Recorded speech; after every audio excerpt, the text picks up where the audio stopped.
So if you're new to the series, go check out episode 1 first, since you'll understand what I'm doing, and then watch the whole thing all the way up to this episode, and then you'll understand.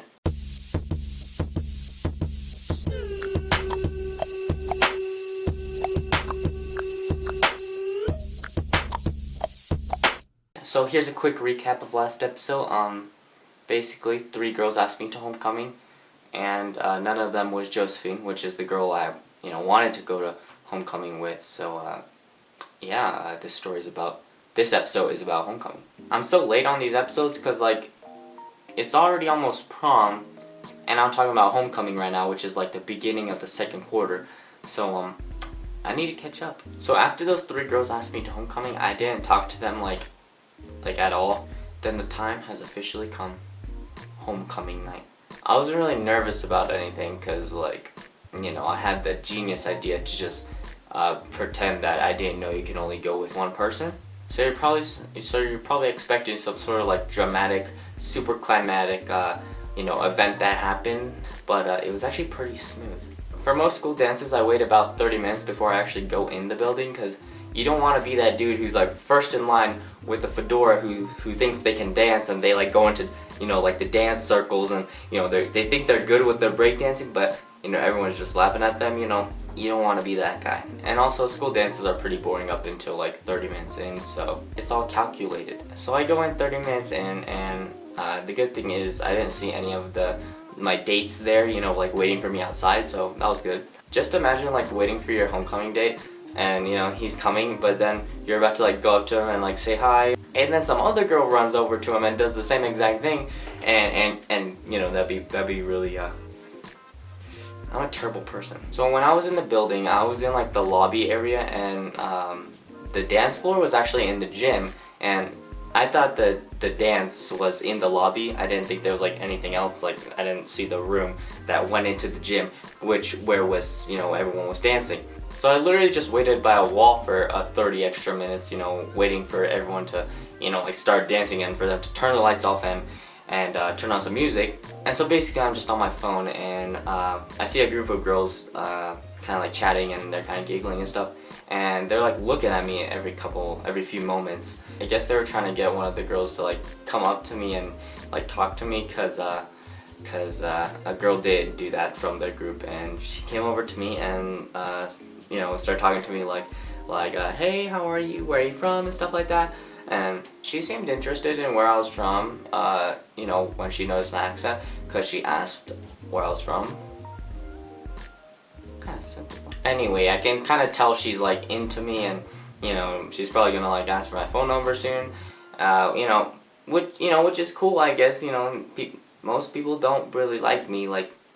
Nowadays, liking me is not. It's not really a thing, you know what I mean? So yeah, she keeps talking to me, and eventually she asked for my phone number, which I actually didn't have one at the time because I had an iPad mini. So I used an email thing, which I can basically FaceTime and message and stuff like that. Remember what I said about the whole email and phone thing?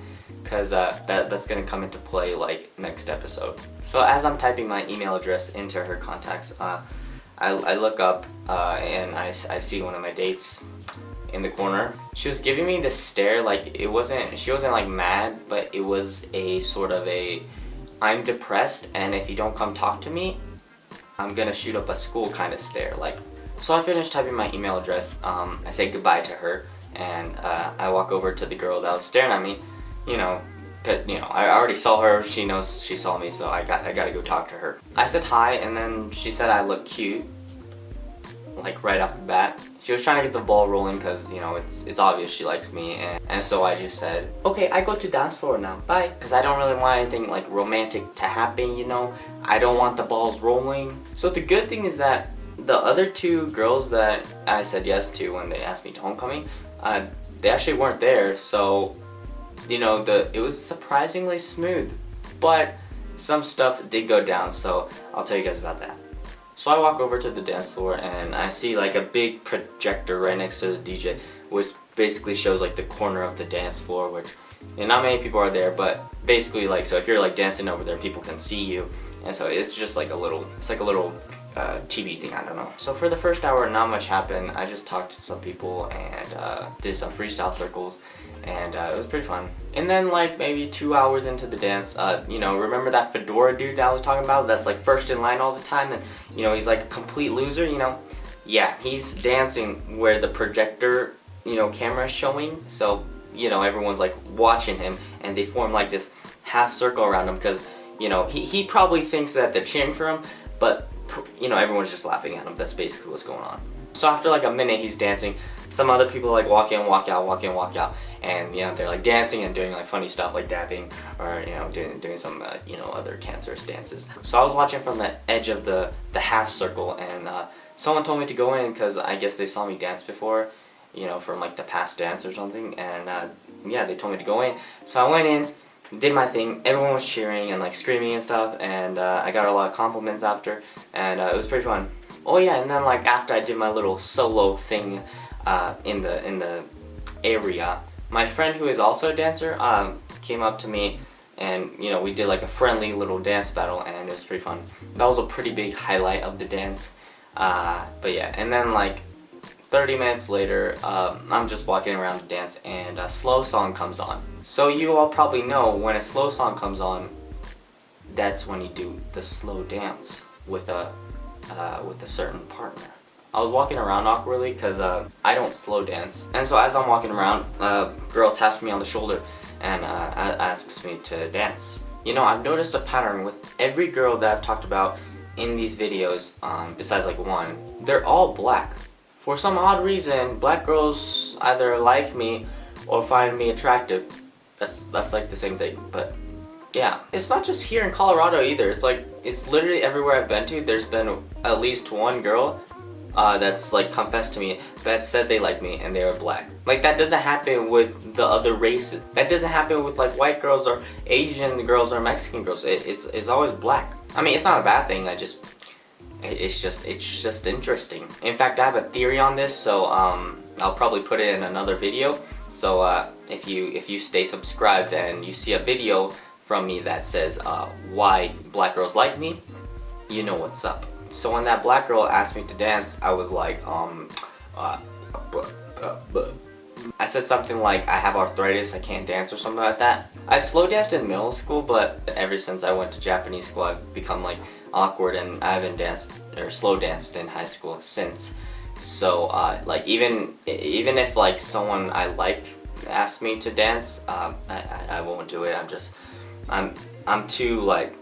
So I walk away from her, and I take a couple of steps, and I like right 15 feet away from me, I see my date, who was like staring at me, and this time she was staring at me like we don't get down and dirty. And so I just did like a quick U-turn, you know, I just pretended like I didn't see her, and you know, quick U-turn.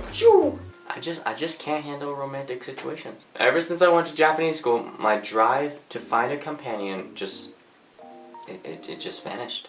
So I'm walking away from her, pretending like I didn't see her, and I look back like a split second, you know, just enough so she doesn't see me looking back, and I see her just like fast walking up to me. I managed to stall for like 15 seconds, you know, before she catches up to me, and she spreads her arms out like this, and you know, I just played it off, you know, just acting really stupid, and I was like, oh yeah, high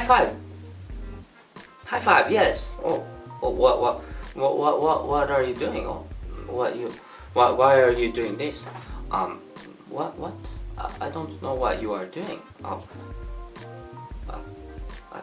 Handshake? Handshake? Okay. And doing that, I made it to the end of the song, and I was saved. After the song ended, I was like, how are you today? And she's just like,